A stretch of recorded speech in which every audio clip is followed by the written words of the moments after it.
మీ బట్టలకి సాఫ్టింగ్ ప్రొటెక్షన్ ఇచ్చే సరైన ప్రొడక్ట్ ఎలిమ్ ఫ్యాబ్రిక్ కండిషనర్.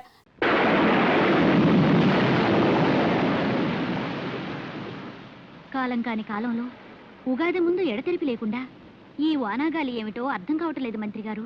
ఇది ఇంకా ఎన్నాళ్ళుంటుందో ఏమో. ఏలిన వారి దర్శనానికి ఎవరో స్త్రీ పసిబిడ్డతో వచ్చింది. అవసరంగా మహారాజా వారిని చూడాలట.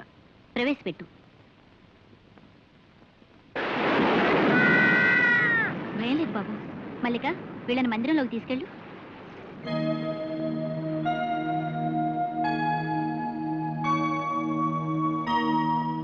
ఎవరమ్మా నువ్వు? ఇంత ప్రళయాన్ని కూడా లక్ష్య పెట్టకుండా ఏ సహాయం కోరొచ్చావు? ఈ బిడ్డను అనుగ్రహించి నన్ను మరచిన నా భర్త కోసం వచ్చాను. మూర్తి భవించిన మహాలక్ష్మిలా ఉన్నావు. నిన్ను మోసం చేసిన ఆ దుర్మార్గుడు ఎవరో చెప్పమ్మా. మహారాజా వారు అతన్ని దండించి నీకు న్యాయం చేకూరుస్తారు. జయచంద్ర మహారాజు. మహారాజా, మహారాజా, ఎన్నాళ్ళకు మిమ్మల్ని చూశాను. మీ రాక కోసం కళ్ళు కాయలు కాచేలాగా నిరీక్షించి పరిగెత్తుకొచ్చాను. ఇదిగో మీ వరప్రసాదం. ఏమిటి వీరతాండవం? ఎవరిచ్చారు నీకు అధికారం? అద్దు మీరుతున్నావు, జాగ్రత్త. మౌనం వహిస్తారే మహారాజా. మీ రక్తం పంచుకున్న మీ బిడ్డను ఒక్కసారి పలకరించండి. ఎవరు నువ్వు? మహారాజా, నన్ను ఎవరు నువ్వని అడుగుతున్నారా? నేను వసుంధర్ను. తరులు తటాకాల సాక్షిగా, పంచభూతాల సాక్షిగా మీరు నన్ను పాణిగ్రహణం చేసుకుని త్వరలోనే వచ్చి తీసుకెళ్తానని వాగ్దానం చేశారే, ఆ వసుంధర్ని. కామాంధకారంలో కాలు జారింది. ఆ పాపాన్ని మహారాజా వారి కంటగట్టి కొడుకు పట్టం గట్టి తాను మహారాణిగా కులకవచ్చునని పథకం వేస్తుంది. తక్కులాడి దీన్ని చెరలో వేయండి. ఆగండి.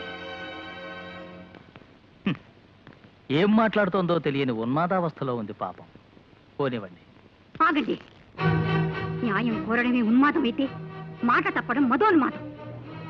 మీరు తృణీకరించిన మాత్రాన ఈ పసివాడు మీ బిడ్డ కాకుండా పోడు. వాడు రాజై రాజ్యం వేలాలని, నేను రాణిగా మీ సరసన సింహాసనం అధిష్ఠించాలని వాంఛలు పెంచుకుని నేను ఇక్కడికి రాలేదు. కానీ నా పుత్రుడు ఎక్కడున్నా, ఏ స్థితిలో ఉన్నా స్వశక్తితో సమస్త భూమండలాన్ని పాలించగల సమర్థుడని రుజువు చేసుకుంటాడు. నా మాట సత్యమని కాలమే నిరూపిస్తుంది. సెలవు.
గురుదేవా, గురుదేవా, ఎవరో ఆడపడుచు నదిలో కొట్టుకొచ్చింది. అపస్మారక స్థితిలో ఉంటే ఆశ్రమానికి చేర్చాం.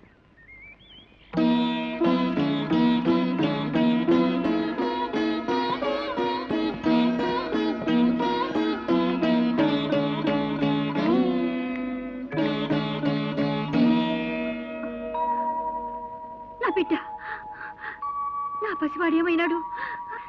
నేను ఇక్కడికి ఎలా వచ్చాను? నీవు జమదగ్ని మహాముని ఆశ్రమంలో ఉన్నావు తల్లి. స్వామి, స్వామి, స్వామి, మీరే నాకు దిక్కు. ముక్కు పచ్చలాడని నా బిడ్డ నాకు దక్కేలా చూడండి స్వామి.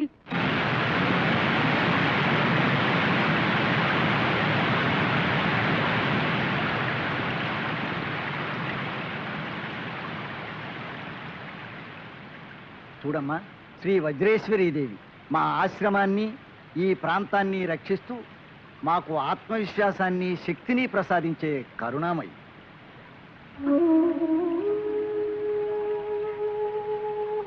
దీన బాంధవి, పసివాడు ఎక్కడున్నాడు, ఏ స్థితిలో ఉన్నాడు? నేను వెళ్ళి వెతుకుతాను. దారి చూపించమ్మా. ఆవేశపడకు తల్లి. నీ బాలుడు ఎక్కడున్నాడని వెతకగలవు? ఆ దైవం మీద భారం వేసి నిరీక్షించు. సమయం వచ్చినప్పుడు ఆ దేవతే నీకు దారి చూపుతుంది. నా బాలుడు జీవించి ఉండకపోతే నాకు మాత్రం ఎందుకు స్వామి ఈ జీవితం? సెలవేయండి. నా పసికందులు వెతుక్కుంటూ పెడతాను. కనిపించకపోతే నేను కనిపించకుండానే పోతాను. అధైర్యపడకు తల్లి.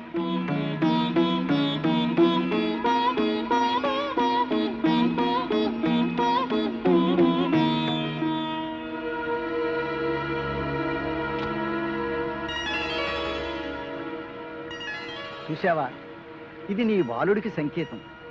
నీ పసివాడు జీవించే ఉన్నాడు. అలాగా స్వామి? ఈ పుష్పం వికసించి ఉన్నంత కాలం నీ పుత్రుడు ఎక్కడున్నా క్షేమంగానే ఉంటాడు.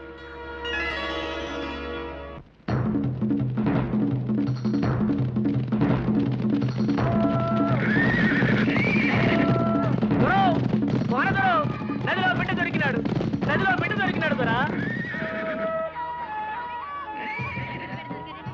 పోనరాడు, ఇడుగో నదిలో దొరికిన బిడ్డ. దోన్లో పడుకొని నవ్వుతూ నదిలో కొట్టుకొచ్చాడమ్మా. ఆ దేవుడు నదికి ఇచ్చినాడో, నది మనకి ఇచ్చినది. ఈ ఆల ఉగాది పబ్బన్నాడు మన కోనకి పాప రావటం శుభసూచకం. ఏం భర్త? అవును బారయ్య, ఈయన పెద్దోడిని చేసి సాంగరడీలు కత్తి యుద్ధాలు చెప్పించాలో. ఐదారులే. వీడికి మన భాష యాస రాకుండా మంచి గురువును చూసి చదువులు చెప్పించాలో. పండగ రోజు మన ఇంటి విజయం చేసినాడు కనుక ఈడి పేరు ఈజయ్యి. బాగుందో? విజయ్, విజయ్కి, విజయ్కి.